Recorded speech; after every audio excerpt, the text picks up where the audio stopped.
uh, it is in surplus by 50%. Just imagine, means when we compare this surplus or this benefit out of oil and gas exports income for Russia, in comparison with last year, this is 50% surplus. And currently it has been reported by different Western newspapers and Western media that ruble is now the most efficiently performing currency in the world.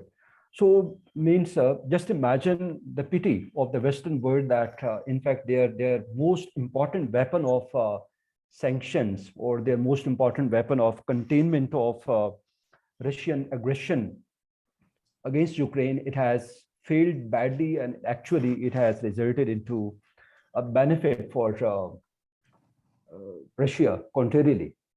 And therefore, there has been US push for vis-a-vis Europe, and there is an increasing debate within European Union that European Union should find alternatives, and it should seek options for reducing its dependence upon Russian oil and gas. And currently, European Commission has announced that by the end of this year, they would be banning their own imports of Russian oil, while within a year, they would be reducing they would be reducing their dependence upon upon the import of Russian natural gas by 2/3 within a year. And ultimately they would completely, their dependence upon Russian natural gas would come to zero.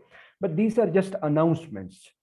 Matter of the fact is that European countries do not have easy alternatives. They have alternatives, but they are very expensive. They are time taking. They need a number of countries which are, in fact, they are dependent upon Russian oil and gas since Cold War era, because we should not forget that during Cold War era, Eastern Europe and Central Europe was in fact, they were the Soviet allies. They were the satellite states of the Soviet Union in the context of, in the environment of Cold War geopolitical competition. And such countries, for example, like Hungary and Slovakia and Czech Republic, they import their oil and gas from Russia through pipelines, and they are hugely dependent, like 80%, 90%, 95% upon Russian oil and gas. And you know that winter in Europe is very harsh, it is very extreme, and without import of Russian natural, without importing natural gas from Russia, these countries would not be able to survive. So at least they have expressed their political will to find alternatives, and in this case, US support for them would be vital. It would be decisive. But anyhow, in short term, at least it seems that they do not have easy alternatives, and therefore European Unions and US sanctions upon Russia would not be that much effective. So second component of Western world's response to Ukraine conflict is their economic and military support to Ukraine itself, and of course US particularly, and also some European countries have provided military support to Ukraine so that Ukraine could sustain Russian invasion. And in fact, Ukraine itself, independently, without support from the Western world, would not have been able to sustain this Russian military intervention even for days. It is basically because of the Western military and economic support, because of which Ukraine has been sustaining this Russian invasion, Russian military intervention. And third component is, of course, political isolation. We have seen a little reflection of this kind of approach of the Western world in case of Pakistan as well. I mean, Western world, both the US and the European Union have been using diplomatic influence and diplomatic pressure in certain cases upon third world countries, particularly to abandon their relationship, latest relationship with Russia. And in case this, one letter was written by the EU countries diplomats here in Islamabad to Foreign Office of Pakistan during the era of previous government, Imran Khan's government, and that was there was a kind of reaction from that side as well. Similarly, you have seen that US officials and European officials, EU officials have been visiting India to convince India diplomatically, and in certain cases to put diplomatic pressure upon India that India should not purchase oil from Russia. And if India want to purchase Russian oil, it should not purchase in huge amounts, in huge quantities. So this kind of approach is also there on part of Western world. So this is from my side. Thank you very much.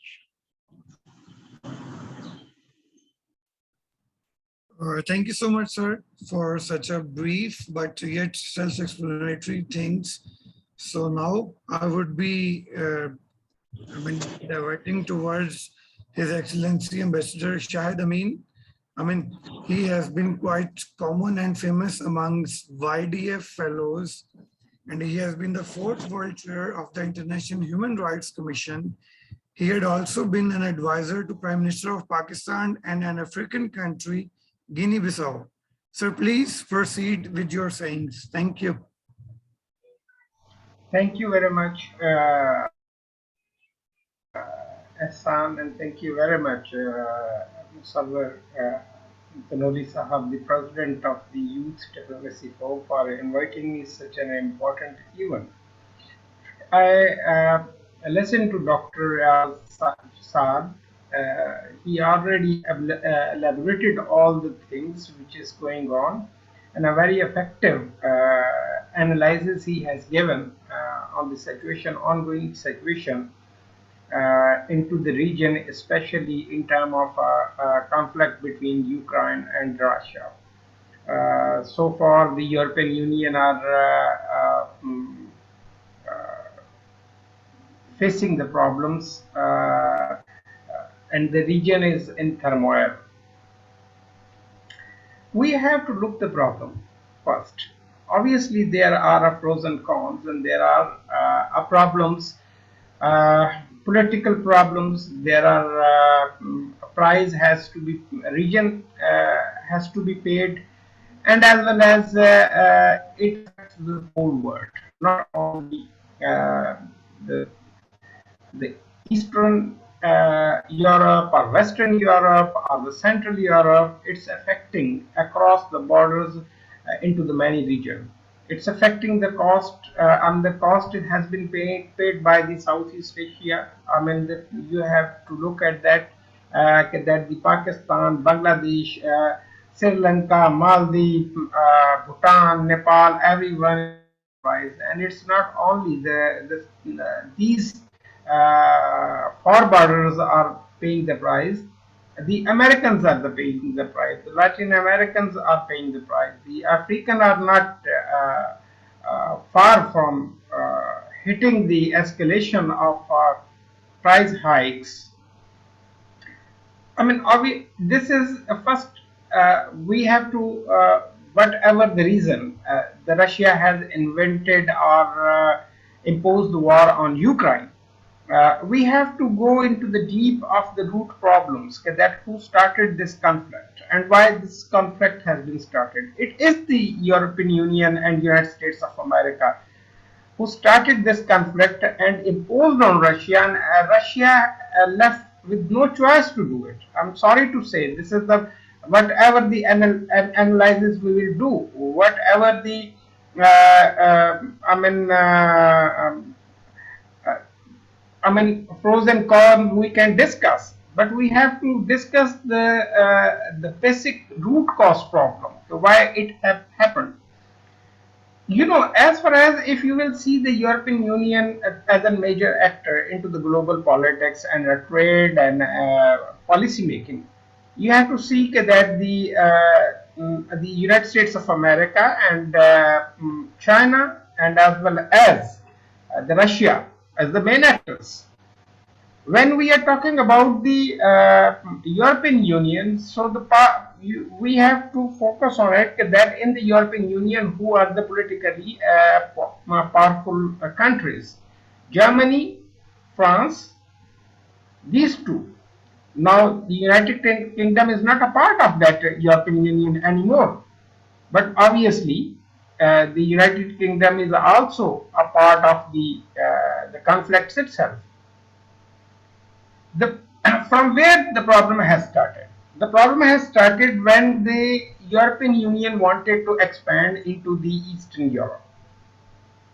This is the problem, and this hit the interest of Russia into the many of those countries, those who been uh, got the freedom after the Soviet Union downfall. And obviously, the Russia was having a very cordial relation with the regimes into that countries, whether it is a Belarus, whether it is in Georgia, whether you can understand. So unless the European Union was not interfering into that arena, there was no problem between the Russia and European Union. The European Union dragged by the United States of America to expand the European Union and to hit the Russian interest. And when you hit the Russian interest, you cannot expect a very lenient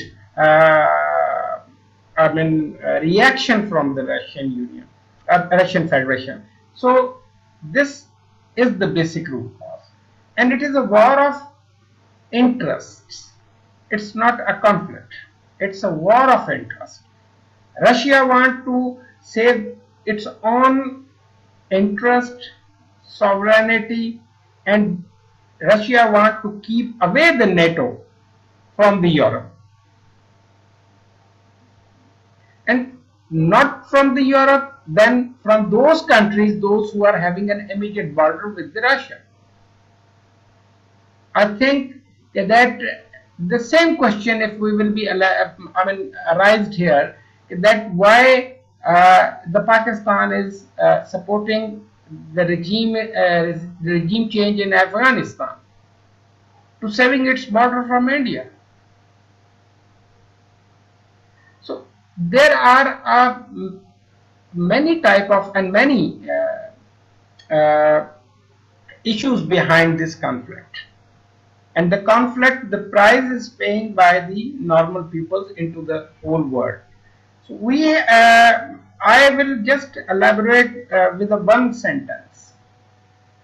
Whatever the root cause and whatever the situation, the war is never be a winning position, and war is not an answer of any conflict. There is the only one solution: talks, negotiation, diplomacy, and war will be ended soon. But we have to understand this point, that when we are talking and having a negotiation, and when we have a diplomacy, someone has to give up something, and someone has to leave the stage of a harsh standing. So the diplomacy can work. Unfortunately, today diplomacy is its brings of collapse, because the diplomats are not allowed to work as they has to be worked before. So I will emphasize on the European Union. I will emphasize on the United States of America, and so on to Russia. Okay, that you peoples, you powers are causing a problem, a heart problems for the humanitarian crisis, ongoing humanitarian crisis in Ukraine and in other countries. You have to resume the negotiation, come on the table talks, give the opportunity to your diplomats to talk and to arrange the conflicts between you. And you have to be going on this that same position where you've been. So I think if the all powers will give opportunity to the diplomats and negotiators, the solution will come very quickly and very soon. And if there is only fueling up the war, I mean, I have to mention here, Ukrainian president was ready to negotiate, to talk, but the European and Americans fueled him up to defend the Ukraine. And obviously, it is the right of the Ukrainian people to defend their sovereignty and their freedom. There is no doubt in it. But there should be a negotiation of every conflict. There should be in talks on every conflict or any war, because we are not giving, and the leadership ignorantly leadership in the world is not giving a chance to the diplomacy to work and to negotiation and to the talks to be resumed on many conflicts, not only the Ukraine. See the Yemen, see the Syria. I mean, if we will continue this type of conflict, so it will be not ending within a couple of years ahead. I'm very much serious to say that, because we have seen it, that what had happened, the failure of fueling the war in Yemen, Syria, and how we got the result. Still, civil war is ongoing over there. Still, the many countries are engaged and fueling up the weaponization to their own cults. So this is not I think, a healthy sign for the entire world. And if this will be going through, might be it will be a very devastating problem for the whole international community, and it will affect the international economy. It will affect the life of our poor people in many countries, those who are already facing a problem after the COVID-19 and its implications. So I think that it is a time that the United Nations should play a role, and United Nations Security Council should take a wise decision to bring the President Putin and President Joe Biden and the leaders of the European Union, as well as the President of Ukraine, on a one table. When they sit on a table, I'm sure the war will be ending. The matter is that who will bring all those on one table.